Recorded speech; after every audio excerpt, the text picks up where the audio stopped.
Fala galera, tá a fim de saber a principal diferença entre as células animais e vegetais? Um dos temas mais importantes do primeiro ano do ensino médio e na preparação para o Enem? Então tu vais aprender inclusive detalhes sobre a sua estrutura e a sua fisiologia logo depois da vinheta.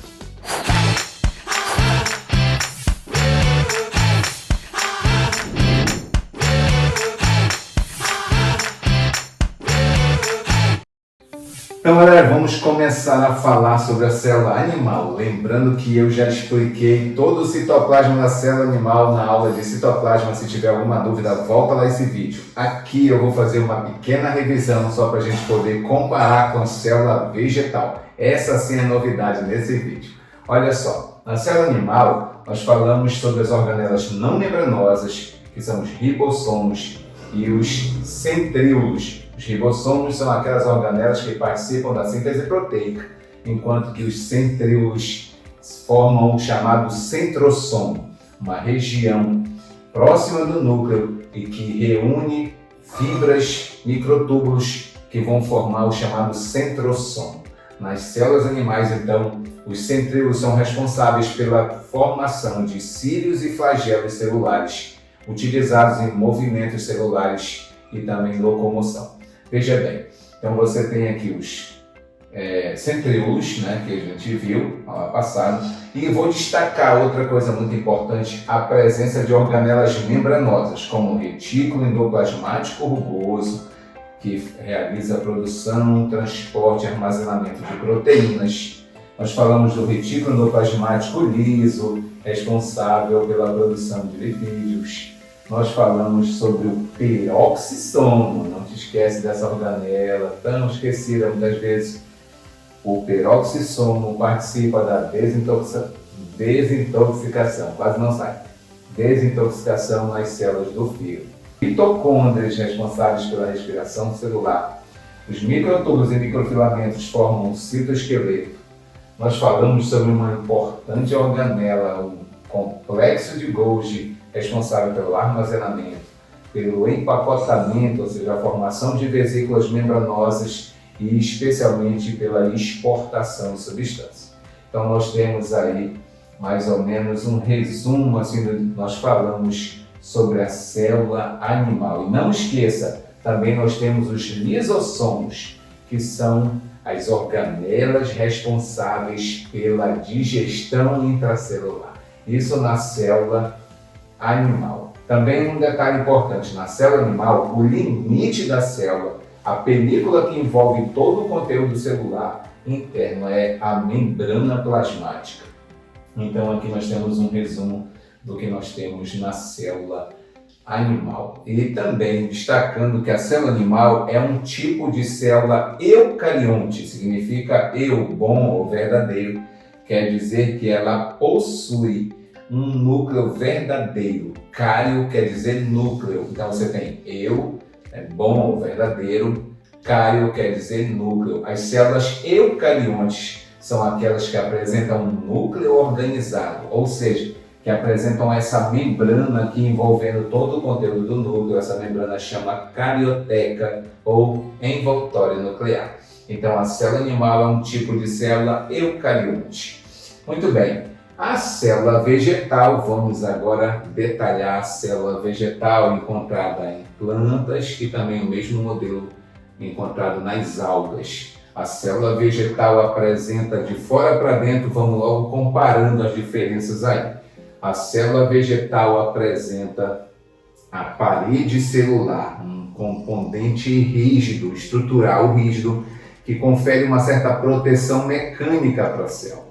Então, esse componente basicamente é formado de celulose, um açúcar, um polissacarídeo. A celulose é um polissacarídeo formado por várias moléculas de glicose num arranjo que lhe confere resistência. Então, a parede celular é um limite rígido, uma proteção imensa na célula vegetal que não está presente na célula animal. Isso vai ser muito legal para você entender melhor quando chegar a aula de transporte através da membrana, porque A membrana plasmática na célula vegetal vai se encontrar logo após a parede celular. Então aqui você tem a parede celular, que está aqui nesse esqueminha, né? Gostaram do esquema? Esse esqueminha aqui já está em preto. Aí logo depois você tem aqui, ó, a formação da membrana, a membrana plasmática na célula vegetal. E aí você vai ter o conteúdo. Vamos ver logo as organelas que existem nas duas células. Então vamos lá, retículo endoplasmático rugoso também está presente na célula vegetal. Aqui nós temos o retículo endoplasmático liso. Aliás, eu gostaria de destacar um detalhe para você. Se você é filho de pobre, que nem eu costumo dizer assim, pobreza não é doença, mas tem sintomas. Os meus alunos já conhecem esse meu ditado. A única escolha na vida que um filho de pobre tinha no meu tempo era decidir entre óleo de andiroba ou banho de galinha para passar na garganta quando estava inflamado. Então aqui, meu irmão, se você já teve esse carinho, né, de ter passado andiroba cheirosa, gostoso, aqui no pescoço, então óleo de andiroba aqui no Pará, não sei como é aí nos outros estados, mas aqui no Pará nós acreditamos, nossos pais, as nossas avós, elas acreditavam que a andiroba era milagrosa, significa que a pessoa estava em coma assim, e aí passava a andiroba e dava caribé na boca assim, e a pessoa acordava, né, saía e já começava a melhorar. Então é uma crença muito grande, caribé, que eu ainda vou falar sobre ele na aula sobre amido, né, que eu vou falar de farinha. Mas olha, nessa aula aqui estou falando para você sobre óleo de andiroba. Óleo de andiroba, óleo de soja. Nós sabemos que os vegetais produzem óleo nas sementes. E aí deixa eu te dar essa dica. Toda vez que falar em óleo ou falar em semente, fique ligado. Os óleos são fabricados no retículo endoplasmático liso das células vegetais. Agora você já sabe onde é que é fabricado aquela andiroba, né, que você deve conhecer. Quem não conhece aí no Brasil pode... Depois eu vou colocar a imagem aqui no vídeo e você vai poder ver o que é o famoso óleo de andiroba tão milagroso. E se você quiser um bom óleo de andiroba, você pode procurar numa feira maravilhosa que nós temos aqui no Pará, chamado Mercado do Ver o Peso. Meu irmão, lá você vai achar andiroba, como nós dizemos aqui, na canela. Lá tem muita andiroba para você comprar, levar de lembrança e como um medicamento maravilhoso, natural, aqui da Amazônia. Olha só, então aqui você tem, né, retículo endoplasmático liso, fabrica lipídios. E aí nós temos a mitocôndria, que também, né, estão nas duas células. Então eu estou comparando aquilo que está nas duas. Os ribossomos são encontrados em todos os tipos de células. Então você tem os ribossomos, complexo de Golgi, retículo rugoso, retículo liso. Aí agora vamos lá, mitocôndria, aqui nós temos a mitocôndria. Aí existe uma organela, agora que a gente vai diferenciar, que só tem na célula vegetal e não tem na animal. São duas, vou te apresentar agora. Essa grande organela que aparece aqui, né, que eu quis nesse desenho representar uma bolsa, né, uma bolsa membranosa. Essa bolsa é chamada de vacúolo. Então, o vacúolo, eu vou colocar bem aqui para você, ó. O vacúolo é também chamado assim, vacúolo central ou vacúolo de suco celular. Essa é a organela que armazena água e sais minerais na célula vegetal. Um composto, né, que nós chamamos de suco celular. Então, essa é a organela, praticamente a água que entra na célula vegetal se direciona para o vacúolo também. Outra dica importante para você na aula de transporte através da membrana. A membrana do vacúolo chama tonoplasto. Essa membrana vai ser muito importante quando nós falarmos de osmose nas células vegetais. Aí olha só, então, vacúolo está presente na célula vegetal e não está presente na célula animal. Fica ligado nessa dica. A primeira diferença entre as duas células. Segunda diferença, vou te falar agora uma coisa que tem na célula animal que não tem na vegetal. Essa organela bem aqui, ó, eu vou escrever aquelas que são diferentes, ó. O chamado lisossomo, né? Ó, os lisossomos só existem nas células animais, não tem nas células vegetais. Então a célula vegetal tem vacúolo, a célula e tem na vegetal, perdão, e não tem no animal, e o que tem no animal e não tem na vegetal são os lisossomos. Agora vamos continuar. Outra organela que está presente somente na célula animal são essas organelas que eu fiz em verde aqui, que eu detalhei aqui fora. Ó, a mesma organela eu ampliei aqui. O nome dessa organela é cloroplasto. Então você tem... Aliás, deixa eu explicar melhor isso aqui. Nas células vegetais você tem organelas chamadas de plastos ou plastídeos. Então nós temos os plastídeos. Existem dois tipos de plastídeos nas células vegetais. Você tem os chamados leucoplastos, que traduzido seria mais ou menos assim, plastos incolores, que não têm pigmentos, que não têm coloração. E você tem os cromoplastos. Então você tem plastídeos de dois tipos.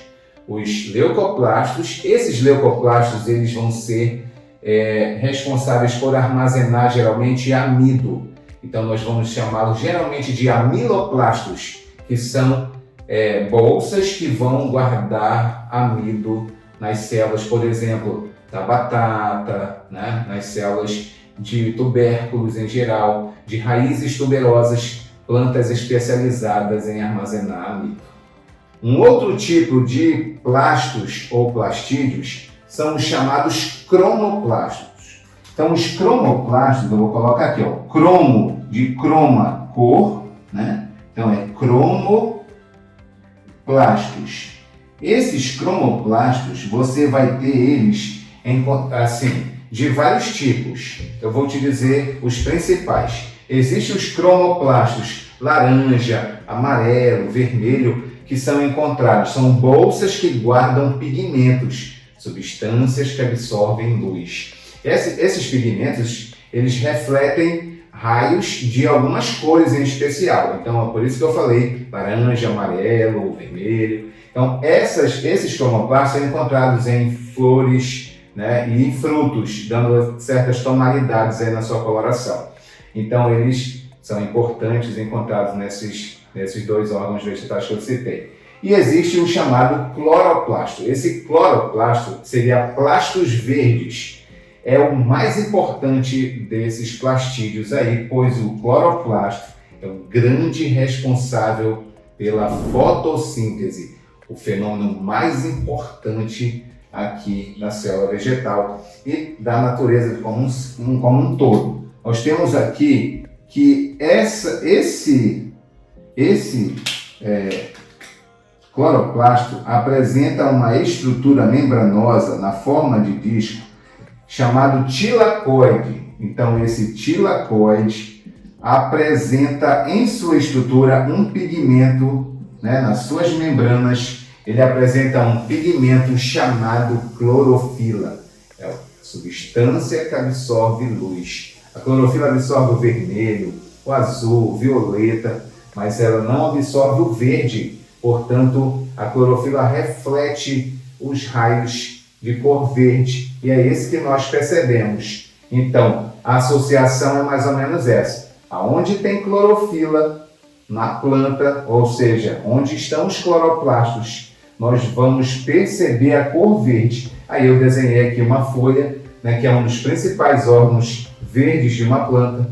E aí você já sabe agora, se tem cloroplastos, essa parte é verde. Então, a associação é essa. Nas partes verdes da planta é porque nós temos cloroplastos e é porque nós temos clorofila. Então, nós temos aí uma associação interessante para você e também muito interessante a nível de prova. Os cloroplastos são organelas encontrados na célula vegetal e também nas algas. Eles apresentam a seguinte estrutura, ó, uma dupla membrana, ou seja, tem duas membranas. Na aula que eu vou falar para você de endossimbiose específica dessas organelas, eu vou te detalhar isso com mais cuidado, com mais carinho aí. Mas agora eu vou tocar nesse assunto para você já ir despertando, assim, dar uma buscada lá no seu material. É assim, os cloroplastos apresentam duas membranas e aí uma região interna que apresenta uma solução líquida que é chamado de estroma. Então essa parte interna chama estroma. No interior dessa região se encontram uma molécula de DNA, é isso mesmo. Os cloroplastos são organelas com DNA próprio, fica ligado, isso é muito importante a nível de prova. E também ele apresenta ribossomos, tá? Então ele tem ribossomos, DNA próprio. E lembra, eu falei sobre os tilacoides, são bolsas em forma de disco, membranosas, que estão empilhadas formando uma pilha chamada grano. Esse grano, uma pilha de tilacoides, existem várias aqui no interior do cloroplasto, onde acontece a fase principal da fotossíntese, a chamada fase luminosa, lembra da clorofila, que absorve luz. Então, a função desse cloroplasto na célula vegetal é importantíssima, tanto para a biologia celular quanto para a botânica, porque é a realização da fotossíntese.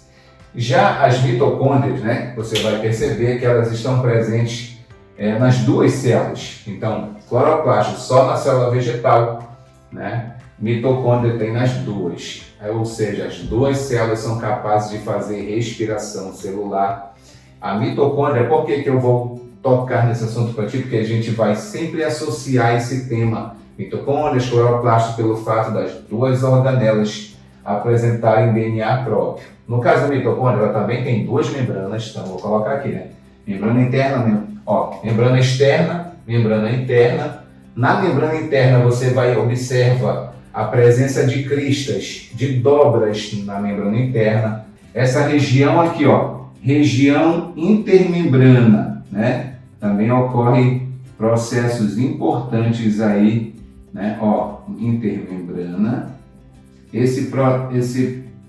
Acontece processo de reações importantes da respiração celular. Dentro da mitocôndria existe o que nós chamamos de matriz mitocondrial, uma região também líquida, apresenta líquido e uma grande quantidade de enzimas, e a presença de organelas que você já conhece, os ribossomos. Então as mitocôndrias também apresentam ribossomos em seu interior, e a função das mitocôndrias é a respiração celular. A mitocôndria, né, na célula vai quebrar moléculas de glicose. Olha aí, gostou da minha molécula? Vai quebrar essas ligações, né, entre as moléculas de glicose e vai liberar desse processo uma molécula, né, muito importante para o nosso organismo, que é o ATP. Então isso aqui que vai ser produzido. Respirar é produzir ATP, ou seja, produzir energia para a célula. Então, ambas as células aqui realizam respiração celular, quebram glicose para liberar ATP para o organismo e liberam como subproduto, ou seja, uma coisa que vai ser descartada aí, né? Nós vamos ter aí a liberação de CO2, né? Interessante. Tá. E agora, o que é importante na ligação entre essas duas, na comparação entre essas duas organelas, é que o cloroplasto, ao realizar a fotossíntese, produz glicose. Então é assim, né? A fotossíntese produz glicose e libera oxigênio. Olha aqui a minha moléculazinha de oxigênio, nosso létrin. Então nós temos aí, né, uma liberação de oxigênio e glicose na fotossíntese. Então, cloroplasto, nas células vegetais, produz glicose e libera oxigênio. Já a mitocôndria, ela quebra moléculas de glicose usando oxigênio. Então, a respiração celular, você tem o uso do oxigênio para oxidar moléculas de glicose e é liberado ali o gás carbônico. Então, na fotossíntese, o gás carbônico é usado junto com a água para formar moléculas de glicose. Olha como é interessante aí a comparação entre essas estruturas celulares das células animais e vegetais. Então, continuando, né? Nós já falamos sobre essa comparação. Então, vamos lá, vamos fechar. Nas células vegetais, tem duas organelas que não tem no animal. Seria o vacúolo de suco celular e os cloroplastos responsáveis pela fotossíntese. O vacúolo pelo armazenamento de água. E agora, na célula animal, nós temos centríolos. Então, olha aqui, vou destacar aqui para você, os centríolos Ó, com centrosomo, né? O centrosomo com centríolos você só vai encontrar na célula animal. Você só vai ter, né, a formação de flagelos lá nas células de plantas inferiores. Então, esse é um detalhe que a gente vai falar lá na botânica para vocês com mais detalhe. Então, nas células animais tem centríolos e lisossomos, que não tem na vegetal, e na vegetal tem, né, como eu já falei, vacúolo e cloroplasto. Galera, só para fechar aqui, nas células animais tem uma organela chamada de peroxissomos. Esse nome peroxissomo vem do peróxido de hidrogênio, né? Essa substância, eu vou fazer bem aqui a fórmula para você, ó, H2O2. Nas células animais, no metabolismo de lipídios, na quebra de substâncias tóxicas, o corpo produz peróxido de hidrogênio. Quando essa substância, né, que é tóxica para a célula, precisa ser quebrada, o peroxissomo apresenta uma enzima chamada catalase. Ela é capaz de quebrar essa molécula e liberar água e oxigênio livremente, que não são tóxicos para a célula. Então, é o peroxissomo.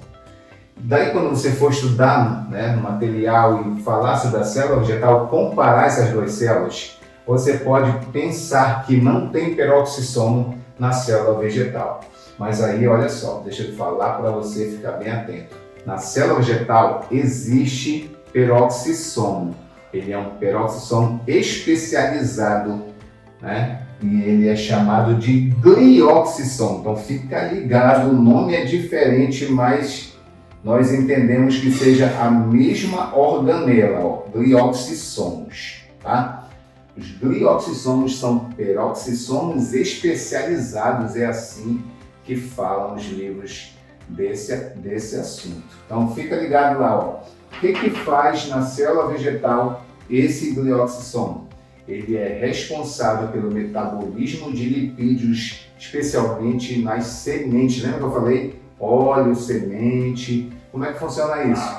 É que óleos são reservados, armazenados em sementes ou produzidos em sementes para ter energia prolongada para o embrião. Mas no momento que o embrião começa a germinar e a planta ainda não faz fotossíntese, os glioxissomos presentes nessas células vão quebrar as moléculas de lipídio, liberando açúcar, transformando ácidos graxos em açúcares para a respiração celular dessas plântulas, enquanto elas não são capazes de realizar a fotossíntese por si só. E aí, galera, gostou desse vídeo? Gostou das informações? São muitas informações, qualquer dúvida, volta esse vídeo, vai revisando até você fixar todo esse conteúdo. Ele é muito importante em qualquer prova, em qualquer concurso, em qualquer processo seletivo que você vai fazer. Então, espero que você tenha gostado. Se gostou, lógico, eu vou te pedir, não esquece de curtir esse vídeo. Se você gostou e não é inscrito, eu te convido, se inscreve no canal. A cada dia o canal cresce porque ele se preocupa com a tua preparação e de forma gratuita.